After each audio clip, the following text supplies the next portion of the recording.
Choice Show. You are listening on 92.7 FM and 95.3 FM HD4. TuneIn Radio. You can download the TuneIn Radio app and hear Nooga Radio with the Cindy's Choice Show anytime, anywhere. Shoutcast, and we are live streaming on YouTube. Hello, YouTube.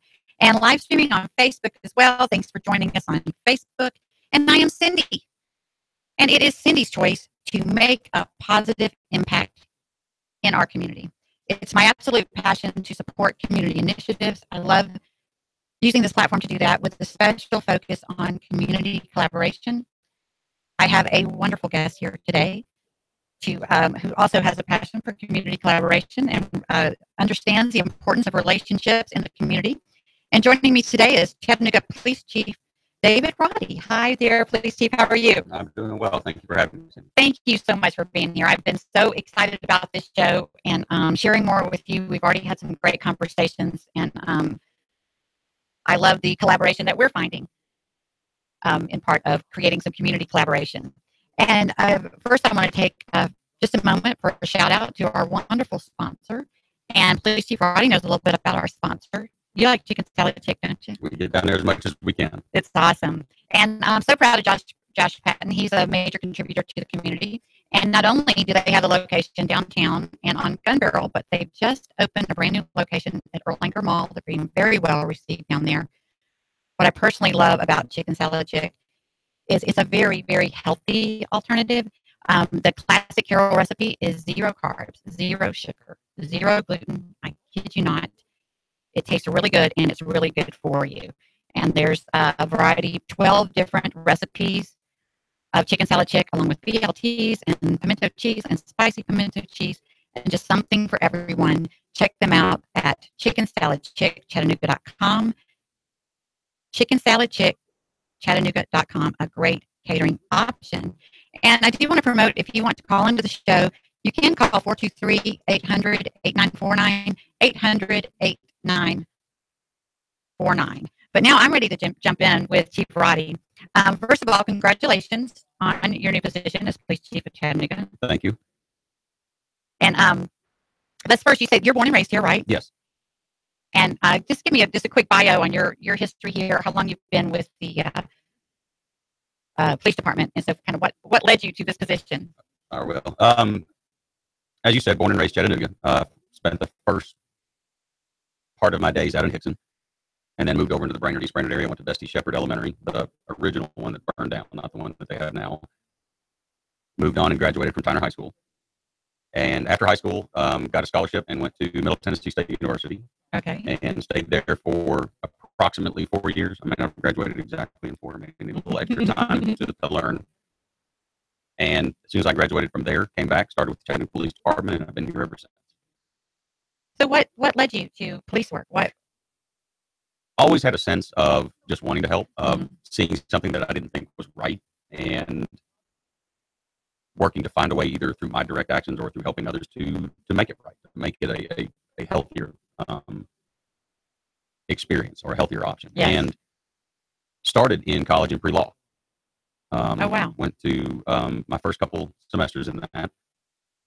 Realized I did not like studying case law that much, but it was important. I knew it was part of what I wanted to do. And then through my college career, I got to become friends with police officers through just friendships, through sports activities, and then I did a couple of ride-alongs up in and around the Murfreesboro area. After that, it was done. Changed my major, worked all the way through into my senior year with a criminal justice administration major, and pretty much that was my destiny. Wow, that's awesome. You just reminded me of a memory that I'd forgotten about. It was my first impression of police officers. And I was about 19 years old, and I was bartending at a high-volume nightclub in Dallas, Texas. Back then, that was legal in Texas. And all the police officers used to meet us on Monday evening and play baseball with us, all the employees. Mm-hmm.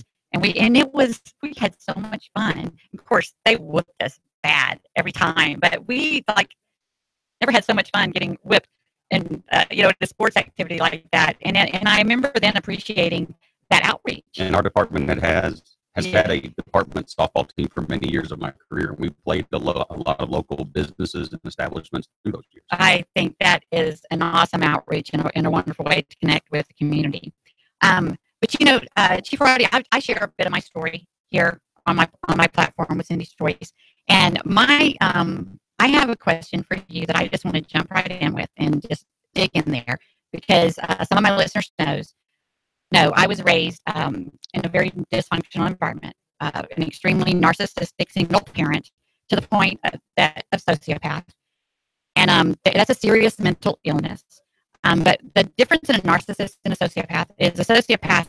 I mean, I was like completely neglected, abandoned, exploited, encouraged delinquent behavior. Actually, my parent encouraged that, and of course, a lot of abuse. And when you're not protected, of course, molestations gets involved and so forth. So there's no stability when you come out of that. You come out very vulnerable and gullible, or you come out extremely narcissistic. I came out very vulnerable and gullible, where instead of becoming a sociopath, I attracted them. So I am very familiar with a culture that is out there that I've had to work very hard and be very determined to change the conditioning that I had from my early development. But that population is growing. And when I think of the police force, that's what I think about and these are assumptions just based on my experience, but I assume that that's the main personalities that you're having to deal with. These extreme master manipulators is a lot. And then when the majority of the population are very trusting people, that can be easily manipulated, because when you're an honest person, you're easily manipulated because you just assume everyone else is honest as well until you've gone through the cycle enough to learn better. And it took me a while of that cycle before, my radar got sharper. So that is something that I just have a great appreciation for. But how do you deal with that? Is that training or I know you have vast experience, but how does your force, how's that explained to them to deal with that? For my career, is very early on, and you and I shared this story earlier, where before you become a police officer, you take a series of tests, and they're physical tests. You go through your medical screenings and everything else. And one of those testing components is a psychological evaluation. Mm-hmm. And when those results come back, you as a possible police applicant, future cadet maybe, sits down with an individual and goes over those results with you, and they explain what your scores showed. And for me personally, I'll share a little bit. One of the items that they said I scored highest in was, and forgive me if the terminology is not completely correct, it was a couple of years ago. I scored high in what was called psychological deviance, which, and of course, as a 24-year-old recent college graduate with a criminal justice degree, when someone explains that you score high in an area that says with the word deviant, and I'm thinking, okay, well, that's the end of this career, so I got to find something. Scary word. And after the panic washed off my face a little bit, she was kind enough to explain what that meant. And what that meant was the ability to work towards getting other people to do what you want them to do. And of course, I was still a little concerned because that sounds like manipulation. Exactly. Yeah. So, and I voiced that, and she was like, "No, what does a police officer do during their job? They want individuals who are either in crisis or in some type of turmoil or in a situation that is unhealthy to move away from whatever that behavior is, to do something else." Now, that doesn't mean, and through the psychological deviance part of it, you're not trying to get them to do something that you want them to do that betters you. That is the unhealthy component of manipulation.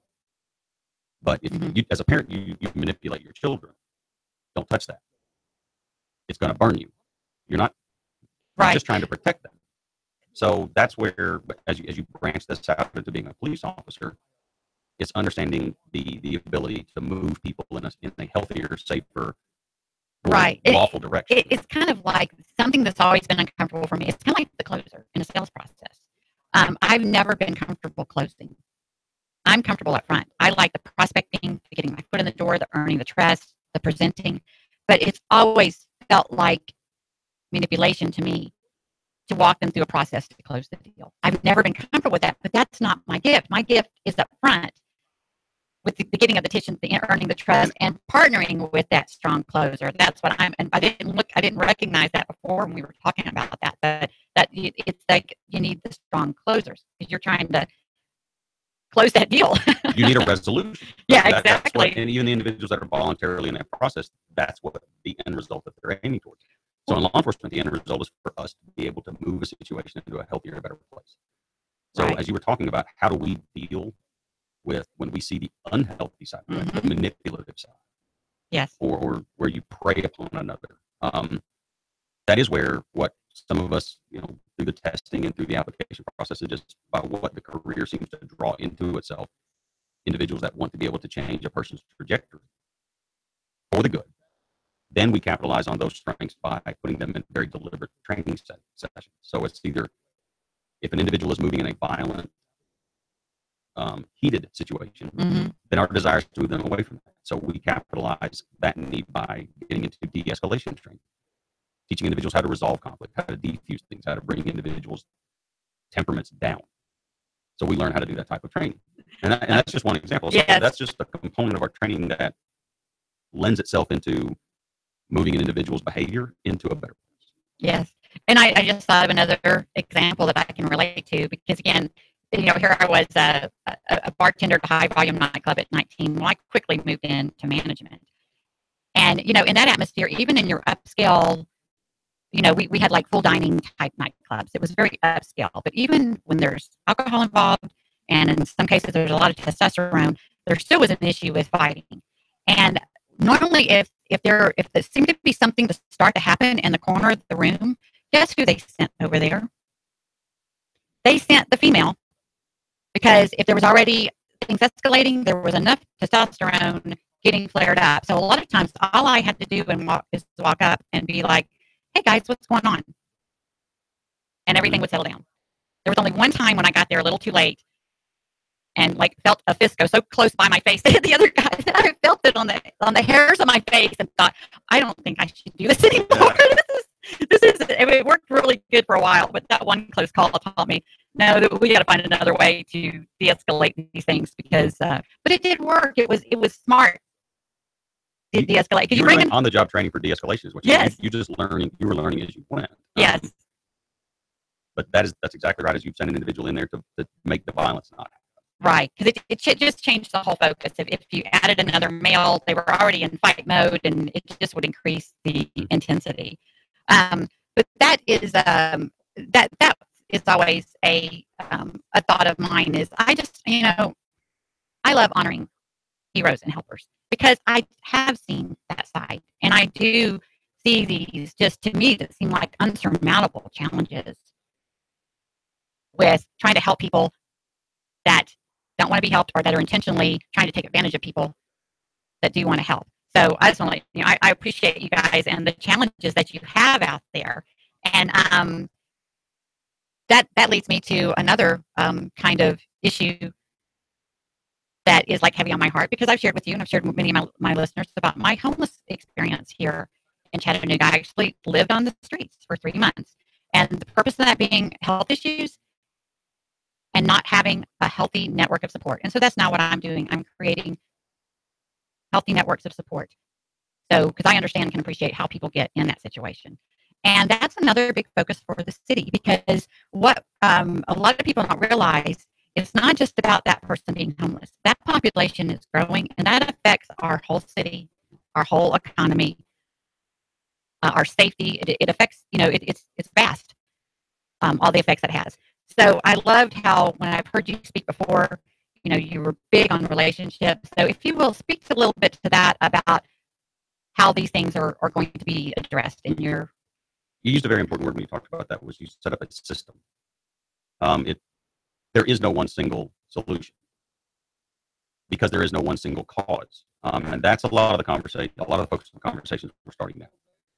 We are bringing together business and residential stakeholders who are experiencing some of the issues related to homelessness, some of the panhandling that comes from that, just some of the physical environments that come from that. Right off the that, I know because I'm very involved in the chamber and I work a lot downtown, and it's a big concern downtown for businesses. One of my clients, Chicken Salad Chick, they're right there at a bus stop. I've been in there when homeless people, and Josh Patton has a huge heart for the homeless. When we have leftover Chicken Salad Chick, he calls me. I load it up. We run it down to the community kitchen. He supports me and everything. He knows my story, and that's a lot why he's on board with Cindy's Choice, is because he gets the bigger picture and wants to contribute to that. But it's bad for business. I mean, this is awful to talk about, but homeless people have come out and thrown up on the floor right in front of the counter where people are ordering food, and then they go up and panhandle with the people that are sitting at the tables, and you can't allow that. It's awful because you don't want to be mean to that person, but you can't. You've got to look out for your patrons. Yes, and from the humanitarian aspect, why did that individual get sick? What health issues, what health crisis are they in? I mean, right. The questions and the impact come out in ripples. So that's where, like you said, in the relationship section, we're building out not only the conversation with the stakeholders in the business, but we're also setting up, and we'll be setting up conversations with the advocacy groups that can be that system of support. But then also in that model is law enforcement, because we're a solution for part of the cause of that as well. Homelessness can happen from one single point, or it can be a nexus of causes. It can be mental health only. Maybe it's a combination of mental health and substance abuse. Maybe it's a combination of substance abuse and a home life experience. Yes. Maybe it's just simply nothing ever went right. No matter how hard that person tried to make things better, they hit quicksand and their life didn't go the right direction. Or sometimes it is by choice. An individual simply chooses to resist offers of help, and that is the life that they have chosen.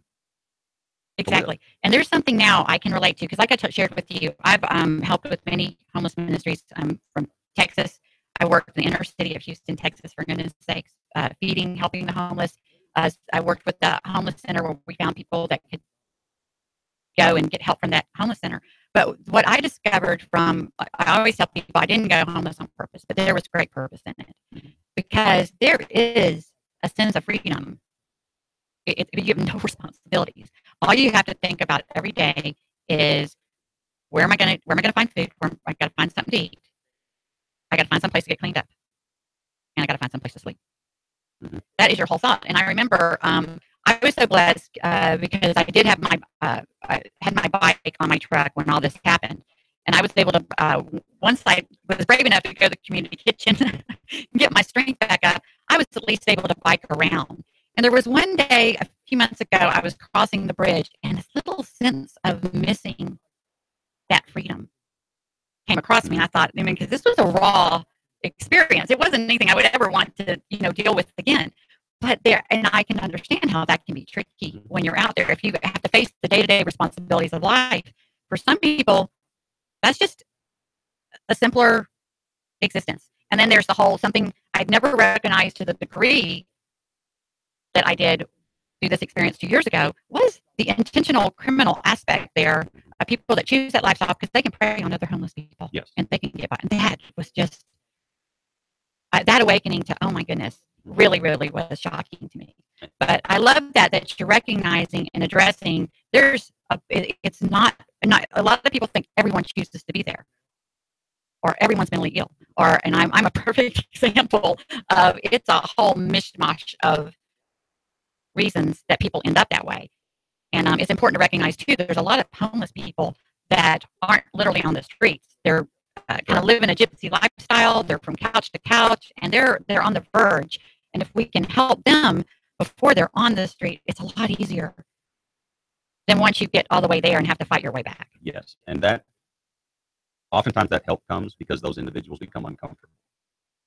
And you and I discussed earlier, using that word intentionally, of it's not misery to the level of uncomfortableness, right, but it is,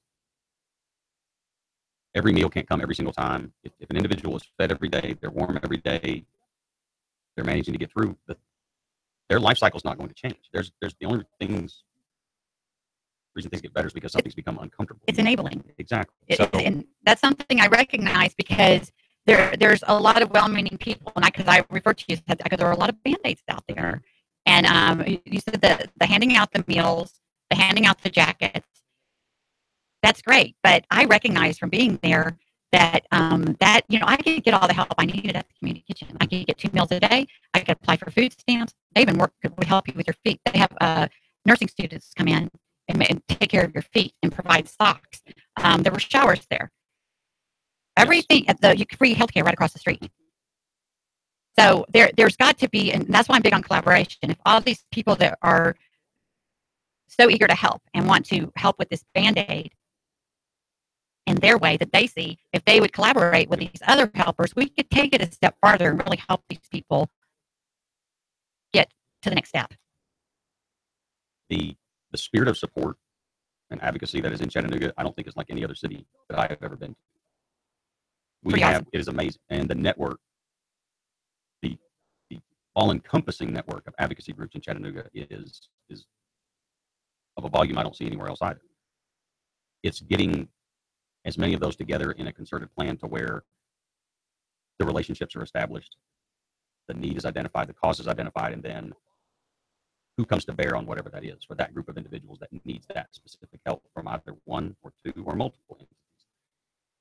That is where we're getting into those conversations now. And we're actually studying some programs that have been effective in other cities. I sat on a presentation 2 days ago with a law enforcement agency in Florida where they had worked on their homelessness program. And they actually took their numbers down dramatically within an 18-month period.